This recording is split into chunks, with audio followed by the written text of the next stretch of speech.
আসসালামু আলাইকুম ওয়া রাহমাতুল্লাহি ওয়া বারাকাতুহু। কমার্স ক্লান কমার্স কোচিংয়ে সকলকে স্বাগতম। আমরা শিখছিলাম আর্থিক বিবরণী। এই অধ্যায়ের একটি গুরুত্বপূর্ণ ক্লাস বাকি রয়ে গিয়েছিল, সেটি হচ্ছে আমাদের যে এই অঙ্কের সমন্বয় থাকে এই বিষয়গুলা যে কিভাবে সমাধান করা যায় সেইটা সম্পর্কে, এবং সমন্বয়ের অগ্রিম এবং বকেয়া নিয়ে কিছু কথা ছিল। তো ভিডিওটা এমনি একটু বড় হয়ে যাবে, তাই আমি খুব বেশি কথা না বলে মূল স্লাইডের কথায় ফিরে যাচ্ছি। প্রথমে আমরা একটু রিভিশনে যাই যে আর্থিক বিবরণী তৈরি করা হয় IAS 01 অনুযায়ী 5 প্রকারে। প্রথম 3 প্রকার হচ্ছে তোমাদের এইখানে শেখানো হয়েছে, আর পরের 2 প্রকার পরবর্তী ক্লাস HSC-তে শেখানো হবে। সেগুলো হচ্ছে বিশদ আয় বিবরণী, মালিকানা সত্ত্ব বিবরণী, আর্থিক অবস্থার বিবরণী, নগদ প্রবাহ বিবরণী, আর্থিক অবস্থার বিবরণী, নোট ও গুরুত্বপূর্ণ হিসাবের নীতিমালা। এই প্রথম 3টি তোমাদের এখনই শেখানো হয়েছে, আর বাকি 2টি পরবর্তী ক্লাসে শেখানো হবে। তো দ্বিতীয় স্লাইডে আমরা দেখতে পাচ্ছি, আমরা জানবো যে কোন হিসাব কোন বিবরণীতে যায়। আমরা জানি আর্থিক বিবরণীর 2 ধাপে কোশ্চেন হয়, সমন্বয় এবং রেওয়া মিল। তো রেওয়া মিলে এবং সমন্বয়ে এই 2 কোশ্চেনের মাঝে মুনাফা জাতীয় যেগুলো আছে, অর্থাৎ আয় ব্যয় শ্রেণীর যে হিসাবগুলো আছে সেগুলো আসবে বিশদ আয় বিবরণীতে, এবং সম্পদ ও দায় শ্রেণীর হিসাব যাবে আর্থিক অবস্থার বিবরণীতে। মনে রাখতে হবে মালিকানা সত্ত্ব শ্রেণীর হিসাবে যাবে কেবলমাত্র মালিকানা সত্ত্ব শ্রেণীর হিসাব, যেমন মূলধন, উত্তোলন, সাধারণ সঞ্চিতি। আর বিশদ আয় বিবরণীতে যে লাভ বা ক্ষতি হবে সেটা মালিকানা সত্ত্বের সাথে লাভ হইলে যোগ করতে হবে, ক্ষতি হইলে বিয়োগ করতে হবে।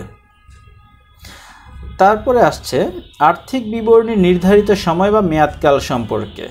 আর্থিক বিবরণীর নির্দিষ্ট সময় সাধারণত 1 বছর হয়। সকল প্রতিষ্ঠান তাদের ব্যবসায়িক সময়কালটাকে সাধারণত 1 বছরেই ভাগ করে, তবে কেউ যদি 6 মাস উপযোগী ব্যবসা করে তবে চাইলে 6 মাস উপযোগী করে হিসাব আর্থিক বিবরণী তৈরি করতে পারে। খেয়াল রাখতে হবে নির্দিষ্ট সময়কালকে নির্দিষ্ট সময়কাল নির্ণয় করতে প্রতিষ্ঠানের আয়ুষ্কালকে সমান ভাগে ভাগ করলেই আমরা এই আর্থিক বিবরণীর মেয়াদকালটা পেয়ে যাব। আর অবশ্যই আমাদের এই আর্থিক বিবরণীটা হিসাবকালের, অর্থাৎ যে হিসাবকালটা আমরা মেনে এই আর্থিক বিবরণীকে তার একবারে শেষ দিনে তৈরি করা হবে। এর আগের যত হিসাব আছে সব এইখানে আসবে। চতুর্থ স্লাইড হচ্ছে আর্থিক বিবরণীর প্রশ্ন যেমন হয়, এটা আগেই বলা হয়েছে। আর্থিক বিবরণীর প্রশ্ন 2 ধাপে হয়। এক ধাপ হচ্ছে রেওয়া মিল, এইগুলার আইটেমগুলো একবার যায়, আর দ্বিতীয় ধাপ হচ্ছে সমন্বয়, এইগুলা 2 বার যায়। সমন্বয় অর্থ হচ্ছে যোগ বা বিয়োগ করা। সমন্বয়ের অঙ্ক অগ্রিম থাকলে বিয়োগ হয়, বকেয়া থাকলে যোগ হয়। তো প্রশ্নের কোন ধাপের হিসাব কয়বার যাবে, যদিও একবার বলেছি আবার বলছি, রেওয়া মিলের প্রত্যেকটি হিসাব একবার যাবে। মনে রাখতে হবে রেওয়া মিলের হিসাবগুলো সব জাবেদায় 2 ভাগে ভাগ হয়ে খতিয়ান হয়েছে, খতিয়ানের উদ্বৃত্ত নিয়ে রেওয়া মিল করেছি, তাই রেওয়া মিলের আইটেমগুলো একবার করেই যাবে। আর সমন্বয়ের আইটেমগুলো যেহেতু আমাদের হিসাবে বাদ পড়ছে, জাবেদা হয় নাই, খতিয়ান হয় নাই, তো এই জন্য এগুলো 2 বার দিতে হবে, কারণ আমরা দুতরফা দাখিলা পদ্ধতি অনুযায়ী হিসাব করে থাকি। আচ্ছা, সমন্বয়ের প্রত্যেকটি লেনদেন থেকে 2টা হিসাব বের করে সংশ্লিষ্ট হিসাবের সাথে যোগ করতে হবে অথবা বিয়োগ করতে হবে। সকল বকেয়া যোগ হবে এবং সকল অগ্রিম বিয়োগ হবে। বকেয়া খরচ কোনগুলা?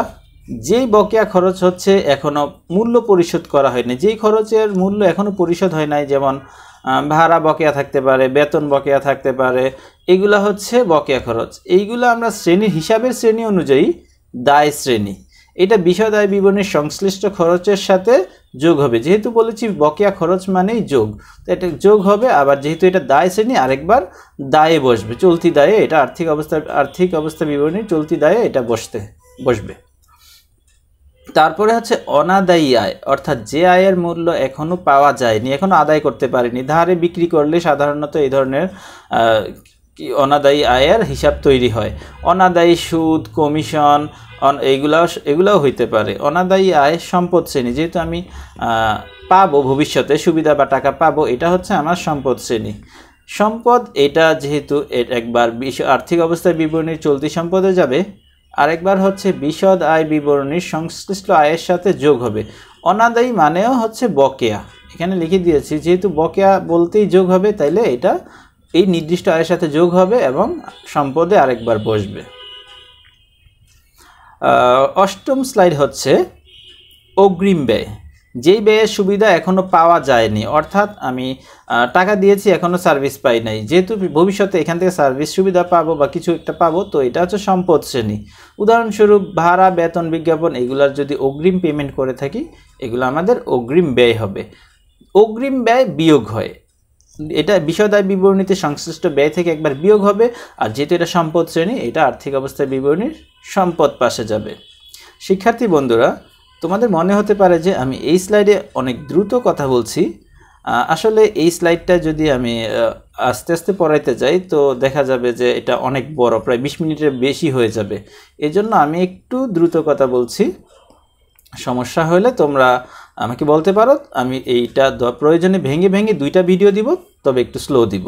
আর যদি তোমরা বুঝে যাও, এগুলো বুঝার কথা, যার কারণ আমি ক্লাসের লেকচার যখন দিয়েছিলাম তখনও এগুলো আলোচনা করেছিলাম, এজন্য আশা করি বুঝতে পারবে। নবম স্লাইডে আছে অনুপার্জিত আয়। যেই আয়ের পণ্য বা সেবা এখনো দেয়া হয়নি, আমরা ধরো যে অগ্রিম টাকা নিয়েছি, পেমেন্ট নিয়েছি, প্রি অর্ডার নিয়েছি, কিন্তু এখনও আমরা সার্ভিস দিতে পারি নাই। তো এইটা যেহেতু ভবিষ্যতে আমাদেরকে সার্ভিস দিতে হবে অথবা টাকা দিতে হবে, সো এটা হচ্ছে দায় শ্রেণী। এটি অগ্রিম, এটি ওয়ান কাইন্ড অফ অগ্রিম, তাই অগ্রিম মানে বিয়োগ হবে। সংশ্লিষ্ট এই আয়ের সাথে একবার বিয়োগ হবে বিষয়দায় বিবরণীতে, আর একবার যেহেতু এটা দায় শ্রেণী বলেছি, তাইলে চলতি দায়ে এটা বসবে আর্থিক অবস্থার বিবরণীতে। আমাদের দশম স্লাইডটি হচ্ছে সমাপনী মজুত পণ্য নিয়ে। সমাপনী মজুত পণ্য নিয়ে তোমাদের প্রথম দিকে একটু কনফিউশন থাকে যে 2টা মূল্য দেয়া আছে, কোনটা নিব। মনে রাখবে, বাজার মূল্য এবং ক্রয় মূল্য যেইটাই দেয়া থাকুক না কেন, আমাদের খেয়াল করতে হবে কোনটা কম কোনটা বেশি। রক্ষণশীল নীতি অনুযায়ী সম্পদে সবসময় কম মূল্য নিতে হয়, তাই আমরা কম মূল্যটাই সম্পদ হিসেবে লিখব, চলতি সম্পদে লিখব। আর হচ্ছে বিক্রিত পণ্যের ব্যয় নির্ণয় করতেও সেই একটাই, সেই ছোট সম্পদটাই, ছোট সমাপনী মজুতটাই আমরা নিব। এটা বিক্রিত পণ্যের ব্যয় নির্ণয় একবার বিয়োগ করতে হবে এবং চলতি সম্পদে আরেকবার বসবে। খেয়াল রাখতে হবে ছোট মূল্যটি আসবে, যেটি কম সেটি। কোন মূল্য নিচ্ছি সেটা বিষয় না, কমটি নিচ্ছি কিনা সেটাই হচ্ছে বিষয়। অলিখিত ক্রয় এবং বিক্রয় থাকলে এটা একটু ভালোভাবে খেয়াল করতে হবে।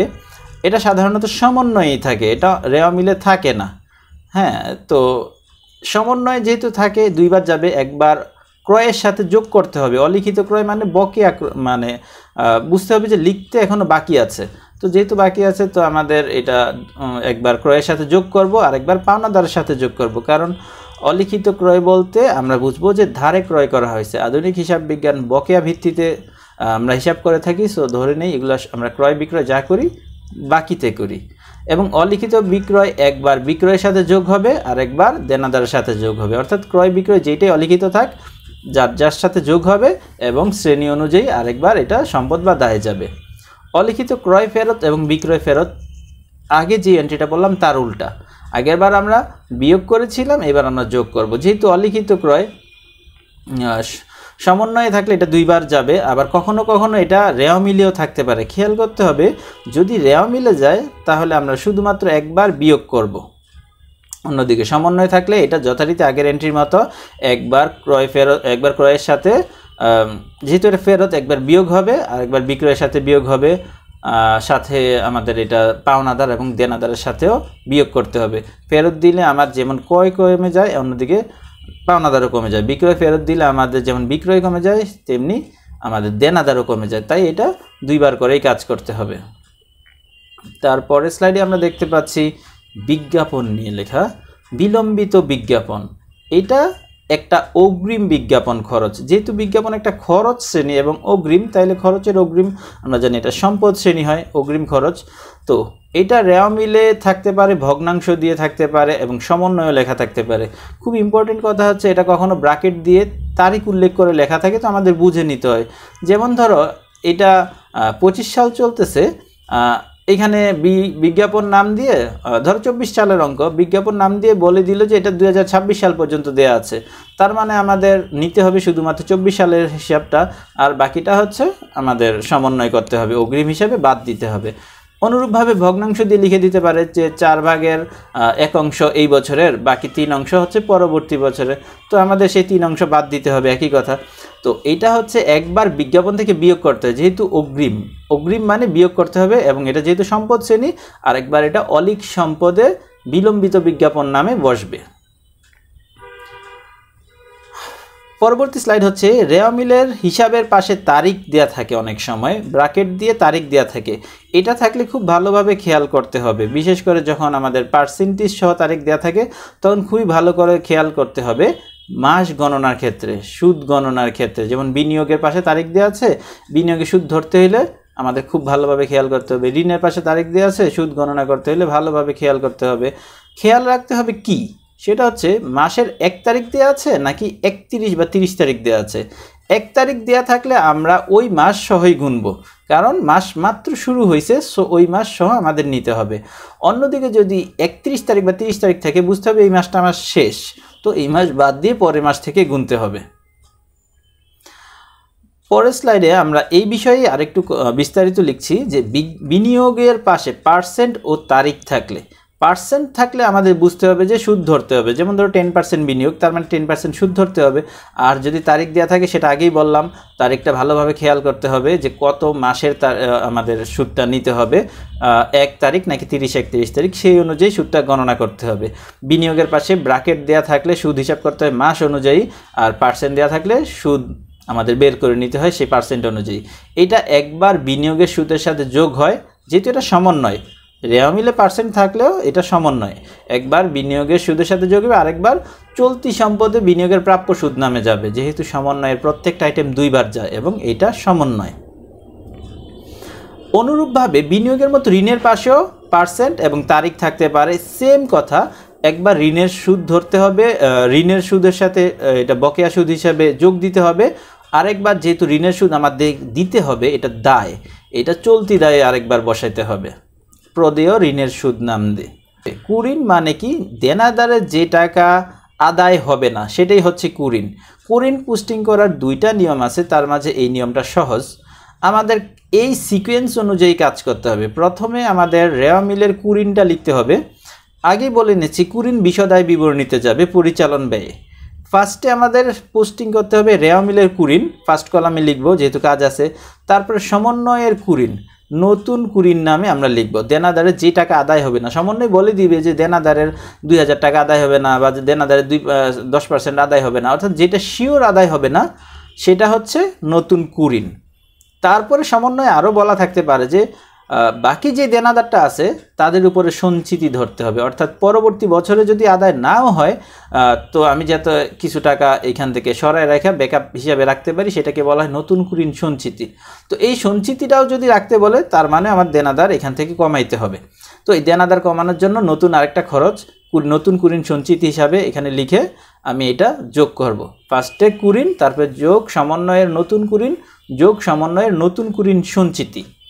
তারপরে হচ্ছে রেওয়া মিলে যদি কোনো কুঋণ থাকে, পুরাতন কুঋণ সঞ্চিতি থাকে, রেওয়া মিলে লেখা থাকতে পারে কুঋণ সঞ্চিতি বা অনাদায়ী পাওনা সঞ্চিতি, এটাকে আমরা পুরাতন কুঋণ জানি এবং এটা বিয়োগ দিব।